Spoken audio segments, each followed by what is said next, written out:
ಆತ್ಮೀಯ ಕೇಳುವರಿಗೆ ನಮಸ್ಕಾರ.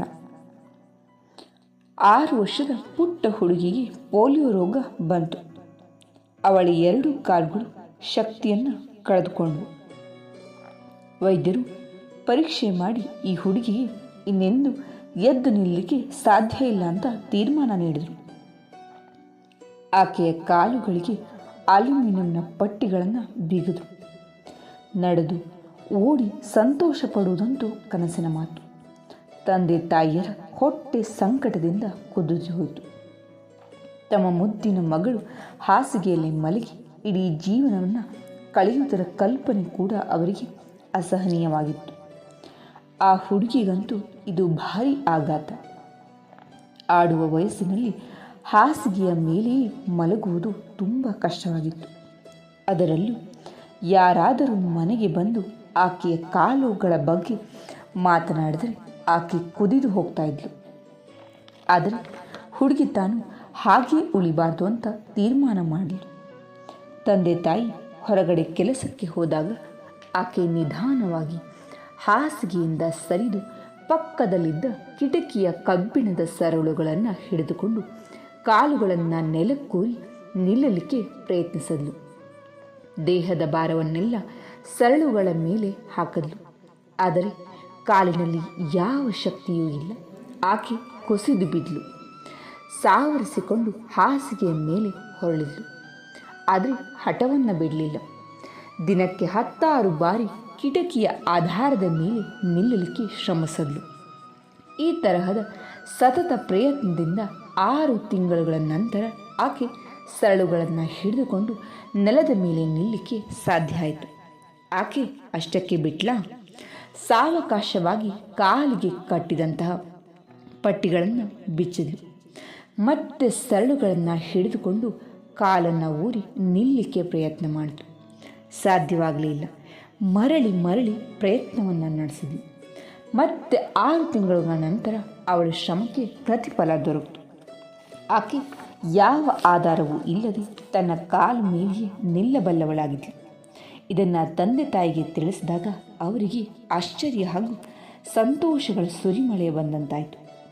ಹುಡುಗಿಗೆ ತಂದೆಗೆ ನಾನು ನಡೆ ಬಯಸ್ತೇನೆ ಅಂತ ಹೇಳಿದ್ಲು.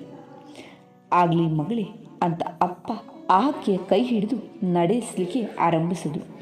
ಹುಡುಗಿ ತನ್ನ 8ನೆಯ ವಯಸ್ಸಿನಲ್ಲಿ ನಡೆಯತೊಡಗಿದ್ಲು. ತಂದೆ ಆಕೆಯನ್ನು ಹತ್ತಿರದ ಶಾಲೆಗೆ ಸೇರಿಸಿದ್ರು. ಅಲ್ಲೊಬ್ಬ ದೈಹಿಕ ಶಿಕ್ಷಣದ ಶಿಕ್ಷಕರು ಇವಳ ಮೇಲೆ ಕರುಣೆಯಿಂದ ನಡೆಯಲಿಕ್ಕೆ ಓಡಲಿಕ್ಕೆ ಪ್ರೋತ್ಸಾಹವನ್ನು ನೀಡಿದರು. ಹುಡುಗಿಗೆ ಅಪಾರ ಛಲ ಹಾಗೂ ಉತ್ಸಾಹ. ಹಠದಿಂದ ಪ್ರಯತ್ನಿಸಿ ಓಡಿದ್ಲು. ತನ್ನ 13ನೆಯ ವಯಸ್ಸಿಗೆ ಶಾಲೆಯ ಅತ್ಯಂತ ವೇಗದ ಓಟಗಾರ್ತಿಯಾದಳು. ಗುರು ಅವಳ ತಂದೆಗೆ ಹೇಳಿದರು, ಈ ಹುಡುಗಿಯ ಸಾಧನೆಯ ಛಲ ಅದಮ್ಯವಾದದ್ದು.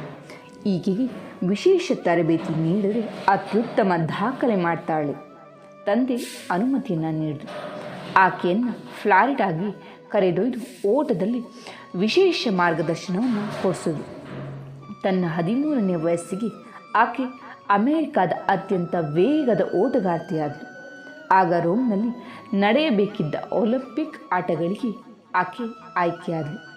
ಅವಳು 100 ಮೀಟರ್ ಓಟ, 200 ಮೀಟರ್ ಓಟ ಹಾಗೂ 100 ಮೀಟರ್ ರೀಲೇ ಸ್ಪರ್ಧೆಗಳಿಗೆ ಆಯ್ಕೆಯಾದಳು.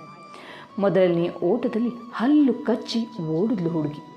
100 ಮೀಟರ್ ವೇಗದಲ್ಲಿ ಬಂಗಾರದ ಪದಕವನ್ನು ಗೆದ್ದಳು. ನಂತರ 200 ಮೀಟರ್ ಓಟದಲ್ಲೂ ಬಂಗಾರದ ಪದಕವನ್ನು ಪಡೆದಳು. ಮರುದಿನ 100 ಮೀಟರ್ ರೀಲೇ ಓಟದಲ್ಲಿ ಈಕೆ ಕೊನೆಯ ಆಟಗಾರ್ತಿ. 3ನೇಯವಳು ಚೆನ್ನಾಗಿ ಓಡಿದರೂ ಕೋಲನ್ನು ನೀಡುವಾಗ ಕೆಳಗೆ ಬೀಳಿಸಿಬಿಟ್ಲು. ಇವಳು ತಕ್ಷಣ ಬಗ್ಗಿ ಅದನ್ನು ತೆಗೆದುಕೊಂಡು ತನ್ನ ಜೀವನವೇ ಅದರ ಮೇಲೆ ನಿಂತಿದೆ ಅನ್ನೋ ಹಂಗೆ ಉಸಿರು ಬಿಗಿ ಹಿಡಿದು ಓಡಿ ಮತ್ತೊಂದು ಚಿನ್ನದ ಪದಕವನ್ನು ಪಡೆದಳು. ತನ್ನ 6ನೇ ವಯಸ್ಸಿಗೆ ಎದ್ದು ನಿಲ್ಲಲಾರದಂಥ ರೋಗಕ್ಕೆ ಬಲಿಯಾದ ಹುಡುಗಿ ಮುಂದೆ 10 ವರ್ಷಗಳಲ್ಲಿ ಪ್ರಪಂಚದ ಅತ್ಯಂತ ವೇಗದ ಓಟಗಾರ್ತಿಯಾಗಿ ಒಲಿಂಪಿಕ್ನಲ್ಲಿ 3 ಚಿನ್ನದ ಪದಕಗಳನ್ನು ಗಳಿಸಿ ಲೋಕವನ್ನೇ ಬೆರಗುಗೊಳಿಸಿದ್ಳು. ಆಕೆಯ ಹೆಸರು ವಿಲ್ಮಾ ರುಡಾಲ್ಫ್. 6 ವರ್ಷದವಳಿದ್ದಾಗ ಅಷ್ಟೊಂದು ಅಸಹಾಯಕ ಪರಿಸ್ಥಿತಿಯಲ್ಲಿದ್ದಂಥ ವಿಲ್ಮಾ ಅಂತಹ ಅದ್ಭುತ ಸಾಧನೆಯನ್ನು ಮಾಡಿದ್ದಾದರೆ ನಮಗೇಕೆ ಸಾಧ್ಯವಾಗಬಾರ್ದು? ನಾವು ಅವಳಿಗಿಂತ ಎಷ್ಟು ಪಾಲು ಒಳ್ಳೆಯ ಸ್ಥಿತಿಯಲ್ಲಿದ್ದೇವೆ. ಆದರೆ ಅವಳಿಗಿರುವ ಛಲ ಮತ್ತು ಅದರೊಂದಿಗೆ ಮಾಡಿದ ಪರಿಶ್ರಮ ನಮಗಿದೆಯಾ? ಆಕೆಗಿದ್ದ ಸಾಧನೆಯ ಛಲದ ಒಂದು ಭಾಗ ನಮಗೆಲ್ಲ ಬಂದರೆ ಪ್ರಪಂಚ ಎಷ್ಟು ಸುಲಭವಾಗಿ ಸುಂದರವಾಗಿ ಬದಲಾಗಿ ಹೋಗ್ತದೆ ಅಲ್ವಾ? ಒಮ್ಮೆ ಯೋಚನೆ ಮಾಡಿ. ಕತೆ ಇಷ್ಟ ಆಗಿದೆ ಅಂತ ಭಾವಿಸ್ತೀನಿ. ಕೇಳಿದ್ದಕ್ಕೆ ಧನ್ಯವಾದ.